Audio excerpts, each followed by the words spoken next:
Mission, for example, public school students held a special event to mark Orange Shirt Day. Our PIERRE was there. It was a march, solemn and in respect of those who suffered in Native residential schools. Where you are right now was a residential school. Students say it's important not to forget. I mean, 20 years. That's when the last one was closed. That was not that long ago. We need to recognize that what we did was terrible stuff to them, and we need to pay our respects. I learned that every child has a voice and everyone is able to stand up for themselves.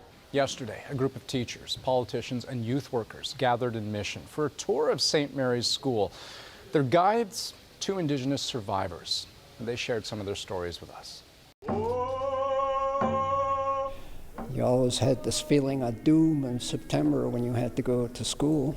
Hopefully you'd be back for Christmas, and if not, you wouldn't be back till June. So you were out 10 months out of that year. In many cases, a lot of the children were taken away without any objection from their parents to be delivered to the residential school.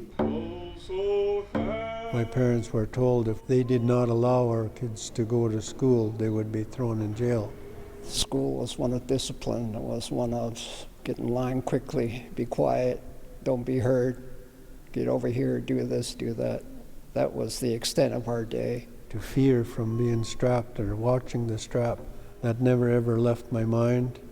You got strapped for foolish things like being loud, being slow to get in line, maybe just being a kid, just being a child. We're more sad. Well, because, and I was going to ask about that because I was wondering how people would have left a meeting like that. Would they have left feeling defeated in some sense to have to either relive or to hear these stories? Would they have left feeling empowered, having the knowledge? It's going to be a total combination, right? And a mix for each individual of those emotions. Some of them, a lot of them were teachers there, so there was a sense of empowerment.